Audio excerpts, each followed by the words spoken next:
अपने दम पर सरकार बना सकती है। लेकिन और आपको इतना भरोसा है अपने काम पर, अपने विकास पर, तो फिर आपको इन बाकी साथियों की जरूरत क्यों आन पड़ी है?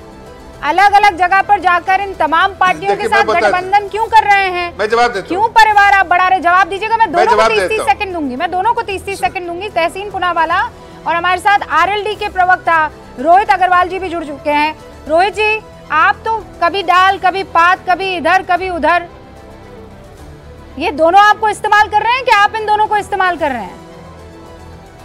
रूबिका जी देखिए, एक बात समझनी पड़ेगी, राजनीतिक दल का काम है सरकार बनाना, राजनीतिक दल का काम है सत्ता में आना। परंतु आप इंडिया गठबंधन की स्थिति देखिए, ना तो उनके पास नीयत है, ना उनके पास नीति है, और ना टाइम मैनेजमेंट है। हाँ। जब आपको सड़कों पे रहना था तब आप विदेशों में थे, और जब आपको एक्चुअल में अपने घटक दलों के साथ सीट शेयरिंग की बात करनी थी, मुद्दों की बात करनी थी, उस समय आप चल दिए एक यात्रा लेके, गैर राजनीतिक यात्रा लेके। तो गैर राजनीतिक यात्रा के लिए 5 साल थे ना आपके पास, और जिस समय स्ट्रैटेजी मैनेजमेंट करना है आपको, जिस समय आपको अपने सहयोगियों को कॉन्फिडेंस में लेना है कि आपको क्या दे रहे हैं, क्या आप किस मुद्दों पे आप जनता के बीच में जाएंगे, क्या आप सत्ता के ऊपर आपको क्या हमला करना है, उस समय आप गैर राजनीतिक यात्रा निकालते हो जिसका कोई औचित्य नहीं होता। और उस यात्रा के अंदर भी आप यूपी आते हो तो आप यहाँ पे कह देते हो कि साहब युवा शराबी हैं यहाँ के।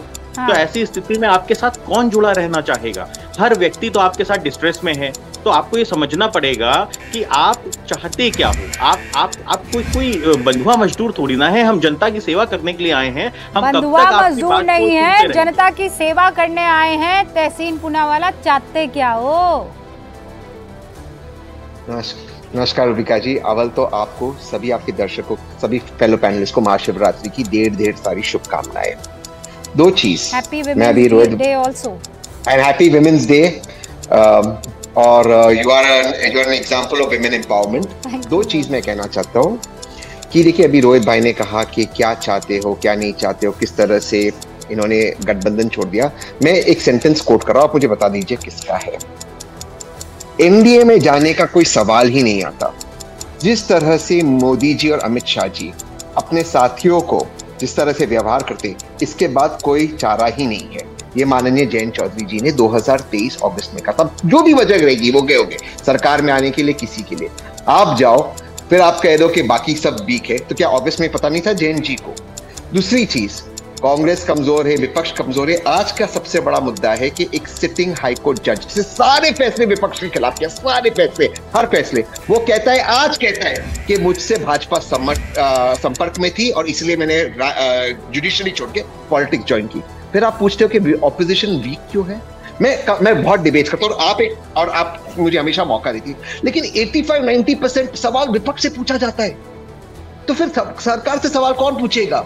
और फिर बोलते हैं कि विपक्ष वीक है, विपक्ष के पास कोई ताकत नहीं। बिल्कुल नहीं है ताकत, मैं मानता हूं ये बात। जब एक सिटिंग जज जा सकता है और कहता है मेरे साथ भाजपा मेरे साथ संपर्क में थी और सारे फैसले भाजपा के हक ने किए, इसके बाद रह क्या जाता है? कौन सा मुद्दा उठा है? आज का खबर है, एक व्यक्ति रशिया में बेचारा वो शहीद हो गया, रशियन आर्मी में वो लड़ रहा था, उसके पास यहाँ पे नौकरी नहीं थी, रशियन नौकरी करने के उसको आर्मी में डाल दी, सरकार उस पर कुछ बात नहीं करी। बेरोजगारी में सबसे ज्यादा आत्महत्या एनसीआर की नीता बता रही है भारत में, वो मुद्दा हो ही नहीं रहा। आपने मुझे हैप्पी विमेंस डे कहा, इसलिए मैंने आपको 60 सेकंड और एक्स्ट्रा दे दिए। Thank you. है ना, बाकी मेरे तीनों मेहमान इंतजार कर रहे थे। हाँ, लेकिन हमारे जो है 365 दिन है, कोई एक दिन से काम नहीं चलेगा, मैं पहले ही बता दूं आपको। बहरहाल जफर इस्लाम साहब, आपने सुना क्या कह रहे हैं कि भाई सवाल जो है विपक्ष से ही पूछे जा रहे हैं, सरकार से तो पूछे ही नहीं जा रहे, और इसीलिए हम मजबूत नहीं हो पा रहे। शायद यही वजह है कि महबूबा मुफ्ती और उमर अब्दुल्ला साहब आपस में लड़ रहे हैं, क्योंकि हम आपसे सवाल नहीं कर रहे हैं। ये जिम्मेदारी भी हमारी आ जाती है। अरे भाई अब देखिए ना कैसे बेतुकी बातें हैं। अब अरे भाई, 2 गुपकार जो गठबंधन है उसके 2 दल है, वो आपस में बात नहीं कर पा रहे, उसमें विपक्ष और उसमें आपका क्या लेना देना, उसमें एनडीए का क्या लेना देना? ये तो आपस में टकरार है। अब उनको आपस में कोई सीटें नहीं जम रही होंगी, इसलिए आपस में टकरार हो गई है। वही होने वाला है कांग्रेस का और आरजेडी का बिहार में भी, वही होने वाला है समाजवादी पार्टी का और कांग्रेस का उत्तर प्रदेश में। इसलिए ना उसकी वजह है, ये कांग्रेस कमजोर कंधे वाली पार्टी है और ये जाके मिल रही है और एक कमजोर कंधे से, तो इनका साधन, इनको बाहर कौन निकाले तकलीफ से?